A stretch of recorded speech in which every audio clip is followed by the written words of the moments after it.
بسم اللہ الرحمن الرحیم۔ السلام علیکم ورحمۃ اللہ وبرکاتہ۔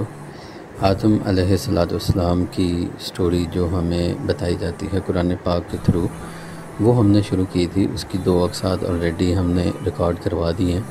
میں یہ چاہتا ہوں کہ اگر آپ تسلسل میں رہنا چاہتے ہیں تو ان کو ضرور دیکھیں۔ اس سے آگے ہم شروع کرتے ہیں۔ پچھلی ایک قسط کے اندر ہم نے یہ سیکھا تھا، سورہ البقرہ کی آیت نمبر 34 تھی، جس کے اندر یہ چیز مینشن تھی کہ جب اللہ تعالیٰ نے فرشتوں کو حکم دیا کہ آدم کو سجدہ کریں تو ابلیس کے علاوہ سب نے سجدہ کیا، اور اس نے 2 کام کیے۔ اس نے ایک تو انکار کیا اور دوسرا تکبر کیا۔ ان دونوں کاموں کی وجہ سے وہ کافر ہو گیا۔ تو یہ چیز اللہ تعالیٰ نے اور جگہ پہ بھی قرآن پاک میں ارشاد فرمائی ہے، وہ بھی ہم دیکھ لیتے ہیں۔ سورہ الاعراف کی آیت نمبر 11 ہے، اس کے اندر بھی یہی مضمون ہے، جس کا ترجمہ ہے: اور بے شک ہم نے تمہیں پیدا کیا، پھر تمہاری صورتیں بنائی، اور ہم نے فرشتوں سے فرمایا آدم کو سجدہ کرو، تو ابلیس کے سوا سب نے سجدہ کیا، وہ سجدہ کرنے والوں میں سے نہ ہوا۔ تو یہاں سے ہمیں سمجھ آ رہی ہے کہ ابلیس نے ایک تو انکار کیا، اور اس نے تکبر بھی کیا، اور تیسرا کام اس نے یہ کیا کہ سجدہ کرنے والوں میں سے نہ ہوا۔ پھر سورۃ بنی اسرائیل کی آیت نمبر 61 ہے، 61، اس کا ترجمہ ہے: اور یاد کرو جب ہم نے فرشتوں کو حکم دیا کہ آدم کو سجدہ کریں تو ابلیس کے سوا سب نے سجدہ کیا۔ اس نے کہا کیا میں اسے سجدہ کروں جسے تو نے مٹی سے بنایا ہے۔ اب یہاں سے اس کے ایک آدھے ایکسکیوز کے بارے میں بھی مینشن ہو رہا ہے کہ سیم ہی واقعہ ہے، سیم ہی انسٹنس ہے، اور اس کے اندر اس نے سب سے پہلا جو ایکسکیوز ہمارے سامنے آتا ہے، اس نے کہا کہ میں اسے سجدہ کروں جسے تو نے مٹی سے بنایا ہے۔ اب یہاں سے ہمیں صاف پتہ چل رہا ہے کہ شیطان نے سجدہ نہ کرنے کی وجہ بھی بتائی کہ حضرت آدم علیہ السلام سے حسد کیا، اور اپنے تکبر کی وجہ سے اللہ تعالیٰ کو یہ جواب دیا کہ میں کیا اسے سجدہ کروں جسے تو نے مٹی سے بنایا ہے، حالانکہ میری پیدائش آگ سے ہے اور میں حضرت آدم علیہ السلام سے افضل ہوں۔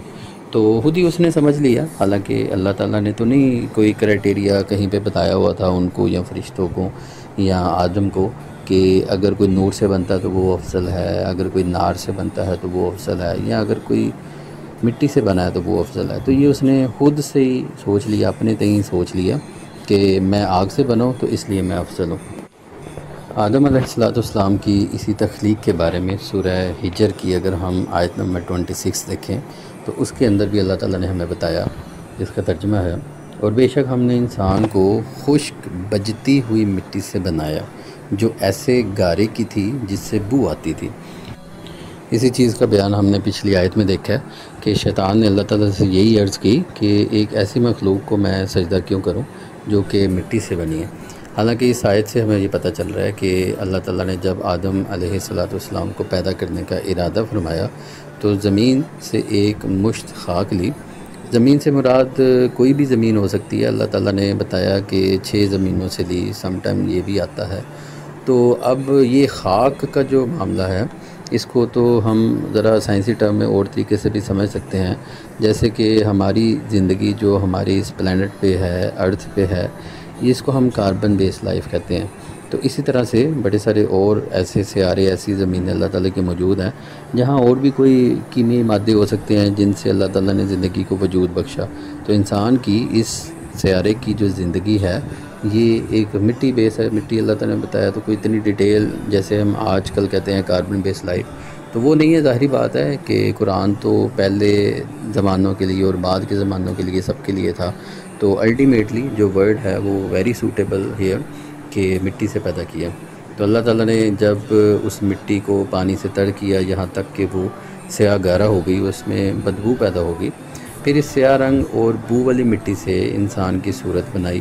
جب وہ سوکھ کر خشک ہو گئی تو جس وقت ہوا اس میں سے گزرتی تو وہ بجتی اور اس میں آواز پیدا ہوتی، اور اسی چیز کو آتے جاتے شیطان اور فرشتے آبزرو بھی کرتے تھے کہ اللہ تعالیٰ نے ایک پتلا بنایا ہوا ہے، اب یہ کیا چیز ہونے والی ہے، سب کی ایک مسٹری بنی ہوئی تھی کہ کیا معاملات ہے۔ اور جب سورج کی تپش سے وہ پختہ ہو گئی تو اللہ تعالیٰ نے اس میں روح پھونکی تو وہ انسان بن گیا۔ اور شیطان نے جس چیز پہ تکبر کیا کہ میں آگ سے بنا ہوں، اس کو بھی سورہ ہجر کی آیت نمبر 27 کے اندر، اگلی ہی آیت ہے اس کے اندر بیان ہے۔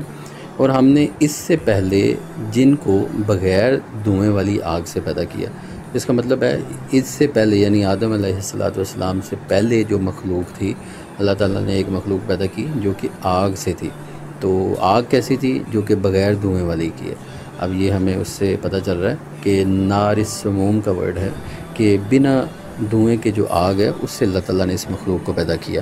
اور اسی طرح ان سے پہلے بھی ایک مخلوق اللہ تعالیٰ کے ہاں موجود تھی جو کہ اللہ تعالیٰ نے نور سے پیدا کی، جو کہ فرشتے ہیں۔ فرشتوں کے بارے میں آتا ہے کہ ان کا کوئی ایسا معاملہ نہیں ہے جس طرح انسانوں اور جنوں کا ہے۔ فرشتے اللہ تعالیٰ کے لیے ہمتاً گوش ہر وقت عبادت کے لیے میسر رہتے ہیں اور حکم بجا لانے کے لیے ہر وقت تیار رہتے ہیں۔ ان میں کوئی مرد اور عورت نہیں ہوتا، ان کے کوئی بچے نہیں ہوتے۔ تو یہ ایک اللہ تعالیٰ کی ایسی مخلوق ہے جو کہ نور سے پیدا کی ہے، فرشتے ہیں۔ بعض جگہ پہ یہ بھی آتا ہے کہ ایسے فرشتے ہیں جن کو اللہ تعالیٰ نے 2 3 4 پر بھی دیے ہوئے ہیں۔ اور جبرائیل علیہ السلام کی بھی آتی ہے کہ ان کے اس سے بھی زیادہ پر ہیں۔ تو یہ اللہ تعالیٰ کی ساری مخلوقات ہیں کہ جو فرشتے کہلاتی ہیں۔ لیکن جن ان کے بعد ایک ایسی چیز تھی جو اللہ تعالیٰ نے پیدا کی جو کہ بغیر دھوئیں والی آگ سے تھا۔